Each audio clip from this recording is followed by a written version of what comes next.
Sometimes it's the people that are closest to you that you need to let go of. Sometimes it's the ones that should be in your corner that they're not. Sometimes it's just a reality that you don't want to face, that you don't want to have to address. You don't want it to be a truth. You wish it could be different. You've exhausted every option though. It doesn't matter if it's a family member, a friend, someone you've known for a long time. There's going to be circumstances that absolutely take you down. So when you think about it, what kind of situations do you have in your life that you're avoiding? I'd rather be sidelined trying to achieve greatness than watch greatness achieved and it only set on the sideline. Now introducing your host, Jacob Emery. This episode of the Iron and Infrastructure Podcast is brought to you by R&R Pipeline Inc., an infrastructure company. Join our team today at rrpipelineinc.com. Every big choice that you make has a potential of suffering. Every hard choice, every choice where maybe you know the answer, but you don't want to actually go through the outcome, whatever it may be, you have two choices. There's short term and there's long term. My attorney told me this one day, and it was one of the most amazing simplicity based things that I'd ever learned because it was such a reality check. Peel off the Band-Aid really quick, get over the pain fast. It's going to hurt more. It's going to be more impactful, but it's going to be gone much quicker.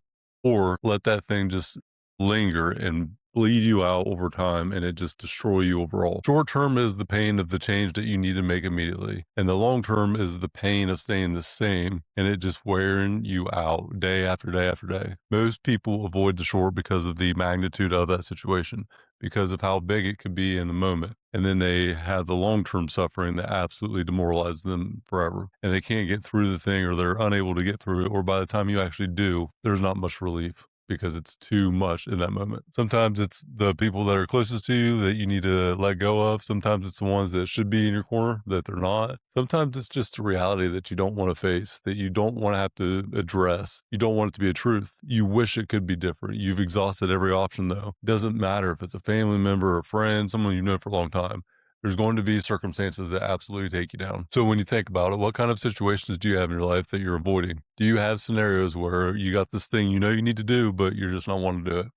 What's the one thing? Maybe what's the three things, but you start with one. What is the big thing that my life would be so much better by addressing and getting the outcome? Sometimes what if is the unknown question. What if this goes this way or that way? Always seek out to find out what if. If you know the answer to that, then you can get through any scenario. And to date, you've done just exactly that. You've got through every scenario that you've ever been faced with. Right, wrong, or different, you survived every challenge. So addressing it for the short-term suffering is much better. And then at the end of the day, the suffering is a choice. You make the choice to suffer or not suffer. You suffer by letting the thing keep happening to you, allowing people to maybe treat you a certain way, allowing this thing to weigh you down, or you get through it quickly and don't suffer at all because suffering is a choice. The easiest way to get through this is put a timeline in front of you, next 90 days maybe. I will address this and have the answer. Regardless of the outcome, you do what you need to do to get through that question to have the answer in place. Don't wait. And just by taking action of commitment, you say, I'm going to do this by this date. It will help mitigate that suffering more.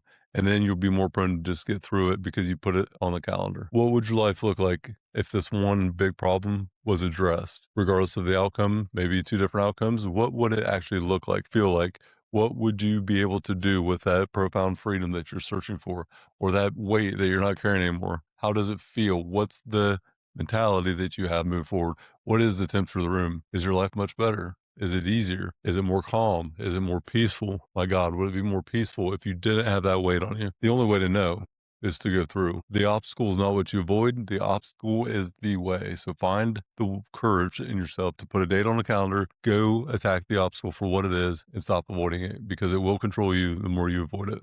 Every time that you delay the short-term suffering, you try to push it down or you don't address it for what it is, or you just let the thing happen, it creates long-term suffering. And if you have long-term suffering in your life because you won't address the issue, then you cannot live out your long-term vision or dream for your life. So instead of living someone else's dream and not living your own, short-term suffering is the way. The obstacle is the way.